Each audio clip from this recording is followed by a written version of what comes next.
عليكم حبايب قلبي، ازيكم؟ جايه لكم فيديو جديد ان شاء الله. هنعمل المهلبيه.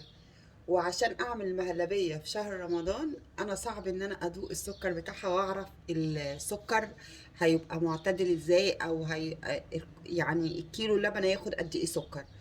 فانا قلت ايه افكر.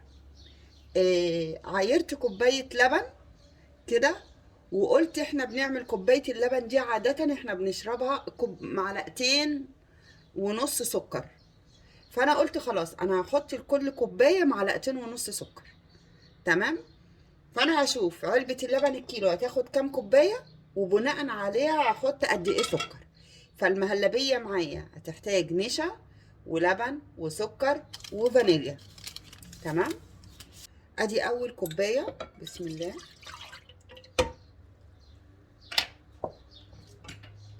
كوبايه تانية اهي، اتنين،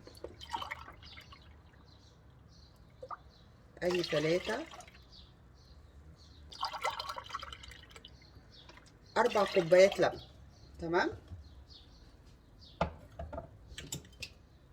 فانا حاطه في اول كوبايه السكر بتاعها، فانا كده عندي 3 كوبايات. هحط كل كوبايه معلقه ونص. ادي واحد، ادي كده اول كوبايه، ادي كده اتنين، تاني كوبايه، كده تلاتة، تالت كوبايه.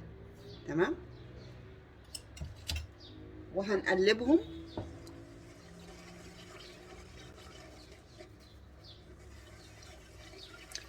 المهلبيه يا جماعه بتتعمل كله على البارد، واكيد كلكم عارفين المعلومه دي.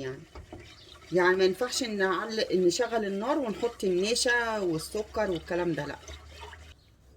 طبعا انا قلبته كويس جدا. ال4 كوبايات لبن خدوا 7 معالق كبار سكر. 7 معالق كبار سكر. تمام. حطي بقى لكل كوباية لبن معلقة نشا كبيرة اهي. ده واحد، ادي اتنين، ادي تلاتة، ادي 4. شوية تانية صغيرين وربنا يستر بقى تطلع حلو. نقلبها. كل ده يا جماعة انا مش فاتحة النار، كل ده واللبن ساقع عشان النشا يدوب. طب تعملي ايه يا نوجة لو المهلبية احتاجت نشا بعد ما سخنت؟ احط شوية نشا في شوية مية صغيرين وفي النص كده، واقلب بالراحة وهي سخنة عشان ما تكلكعش مني. طبعا هنحط لها مكسرات بقى وايه ونعيش اللحظة. هي كده خلاص. هنعلق عليها بقى. طبعا هنحط لها الفانيليا. انا هحط لها كيسين عشان انا بحب الفانيليا كتير. بسم الله. صلوا على النبي يا حبايب قلبي. طبعا هنفضل نقلب كده. تمام. عشان ما يكلكعش، عشان النشا ما يكلكعش مننا ويلزق كمان. وانتي بتحسي طبعا ان هو بيبتدي يتقل معاكي. اول ما تحسي ان هو خلاص ابتدى تقل معاكي وابتدى يديك السمك التقل اللي انتي عايزاه، تروحي طبعا قافله النار.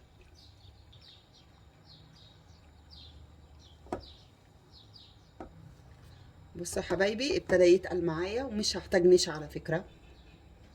ابتدى يتقل معايا. اجيب كبشه صغنونه كده عشان اعرف. انا هطفي عليه لان هو فعلا ابتدى تقل جامد اهو. بصوا،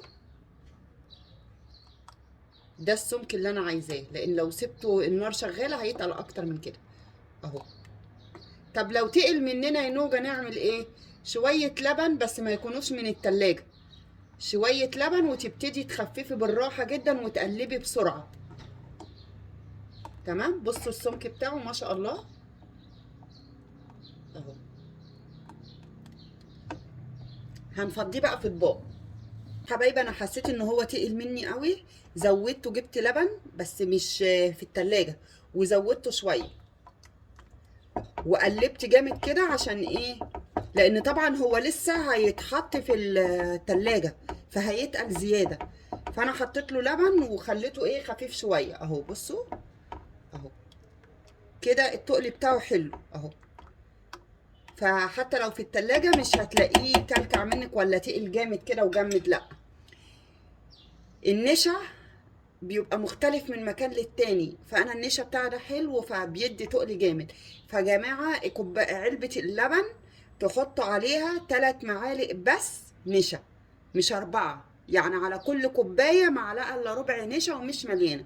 نحط بسم الله. ايوه كده سمكها حلو قوي.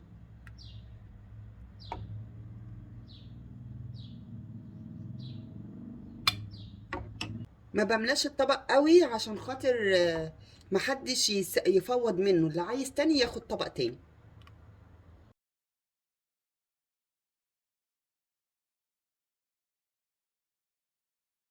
تبرد نحطها في التلاجة.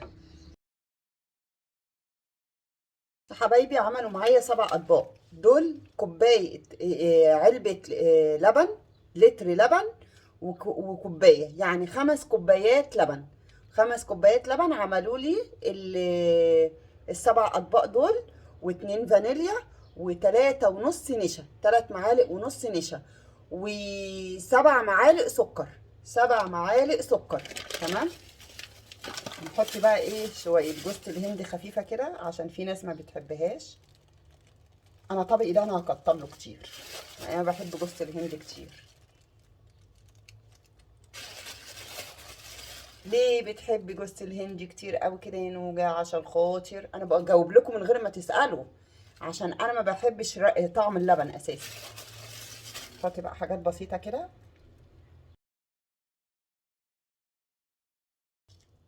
بردك انا بحب الزبيب كتير جدا. انا طماعه، حطي بقى ايه املى طبقي انا. ده غير لسه بقى احط له مكسرات. بس والله يا جماعه عشان أنا ما بحبش اللبن.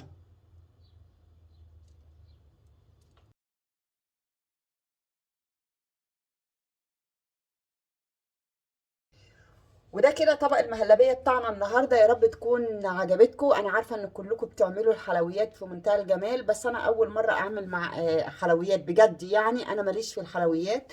فقلت نعمل بقى المهلبية. بس بقى هقول لكم على طعمها بعد الفطار، لان احنا صايمين دلوقتي.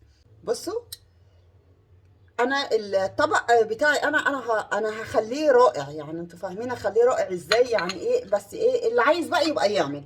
فانا هجهز طبقي، احط له مكسرات كده. انا بحب المكسرات كده. لا ما تطروش بقى، بلاش الفضايح.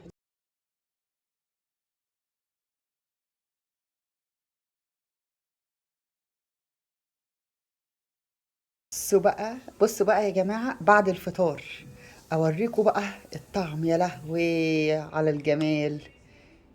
بسم الله.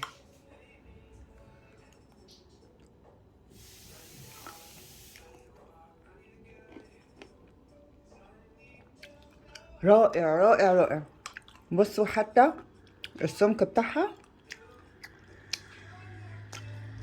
جميل جدا جدا جدا. جربوها بالطريقه اللي انا قلت لكم عليها دي، تحفه. وخصوصا لما بنكون صايمين ومش عارفين ندوق ايه السكر اذا كان كويس ولا مظبوط ولا لا. يلا اشوفكم على خير حبايبي.